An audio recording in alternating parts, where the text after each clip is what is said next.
Bismillahirrahmanirrahim. Assalamualaikum warahmatullahi wabarakatuh. Saya Wardatur Rahmah. Di sini saya akan menjelaskan materi mata kuliah telaah yang bertema Al-Adyanu fil Indonesia, agama-agama yang ada di Indonesia.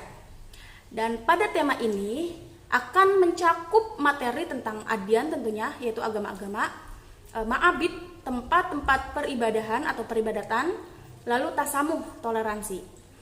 Dan mempelajari tentang susunan gramatikal jumlah, yaitu jumlah ismiyah atau mubtada khobar dan jumlah fi'liyah atau fi'il fa'il. Tema Al-Adyanu fil Indonesia ini, fil Indonesia adanya itu materi di kelas 11 tingkat aliyah, tepatnya itu semester 2 ya, karena ini ada di bab hampir akhir ya. Pada pembahasan Al-Adyan fil Indonesia itu akan mencakup beberapa materi. Di antaranya itu tentunya adyannya itu sendiri, yaitu agama-agama, lalu ma'abid, dan terakhir itu tasamuh.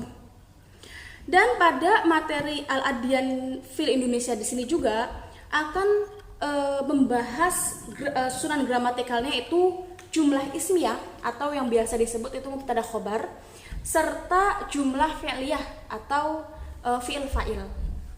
Baik, sekarang kita bacakan kompetensi dasar daripada tema ini ya. Yang pertama itu 3.11 yang berbunyi dia itu memahami fungsi sosial, struktur teks, serta unsur kebahasaan, yaitu baik bunyi, kata maupun makna dari teks yang berkaitan, yaitu tentang Al-Adyan fil Indonesia, yang mana melibatkan tindak tutur, memberi dan meminta informasi beberapa ajaran agama yang ada di Indonesia dengan memperhatikan bentuk, makna, dan fungsi dari susunan gramatikal yang tadi, jumlah fi'liyah dan jumlah ismiyah. Selanjutnya pada KD 3.12 yang berbunyi mengevaluasi gagasan dari teks bahasa Arab yang berkaitan dengan tema Al-Adyan fil Indonesia tadi, yang mana harus dengan memperhatikan bentuk, makna, dan fungsi dari susunan gramatikal yang tadi, yaitu jumlah, ismiyah, dan fi'liyah. Selanjutnya pada KD 4.11 yaitu mendemonstrasikan tindak tutur, memberi dan meminta informasi beberapa ajaran agama di Indonesia. Tentunya tetap dengan memperhatikan bentuk, kata, makna, dan fungsi daripada susunan gramatikal jumlah, yaitu jumlah ismiyah dan jumlah fi'liyah, baik itu secara lisan maupun secara tulisan.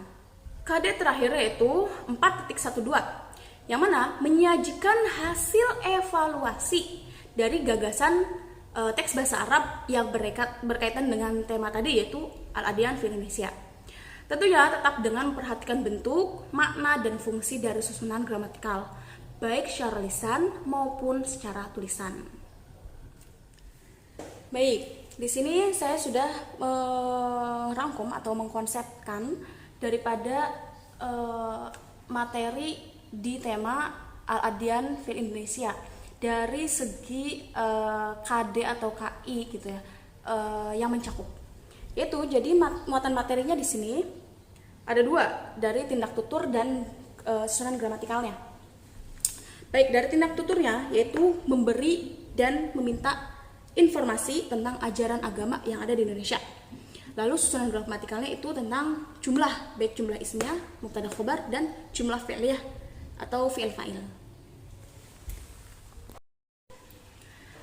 Di sana guru akan banyak memberikan kosakata baru yang mana tentang Al-Adyan fil Indonesia. Di antaranya itu tentang Al-Islamu atau yang berarti agama Islam, terus Al-Hindusiyah atau agama Hindu, Al-Barudhiyah agama Buddha, dan Al-Katholikiyah agama Katolik, dan seterusnya.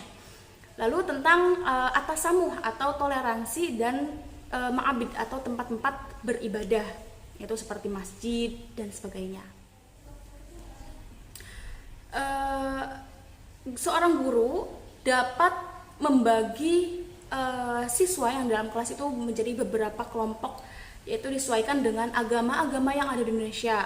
Misalkan kan ada Islam, Buddha, Kristen, Hindu, Katolik, misalkan ada 5. Berarti guru itu membagi dalam satu kelas itu menjadi 5 kelompok. Nah, masing-masing kelompok dia itu harus menyiapkan informasi yang berkaitan dengan agama yang sudah ditetapkan atau ditentukan oleh guru. Yang mana masing-masing materi itu menyangkut tentang informasi tempat peribadatan, pemanggilan, kan kalau misalkan orang Islam itu azan, kalau misalkan orang atau agama lain itu apa nih pemanggilannya. Terus tentang tokoh-tokoh agamanya, kalau Islam kan biasanya kayak ustadz, kiai gitu. Kalau misalkan agama lain tuh apa, dia harus menyangkut pada 5W1H. Nah, setelah itu seorang guru boleh mengatur keadaan kelas atau kelompok itu mempresentasikannya seperti window shopping, yang mana masing-masing ketua itu kan pasti ada di tempat kelompoknya, dan yang lainnya itu ada beberapa yang harus mencari informasi seperti itu. Lalu mereka akan pulang dengan membawa informasi yang mereka dapatkan, lalu dipresentasikan. Sekian dari saya. Wassalamualaikum warahmatullahi wabarakatuh.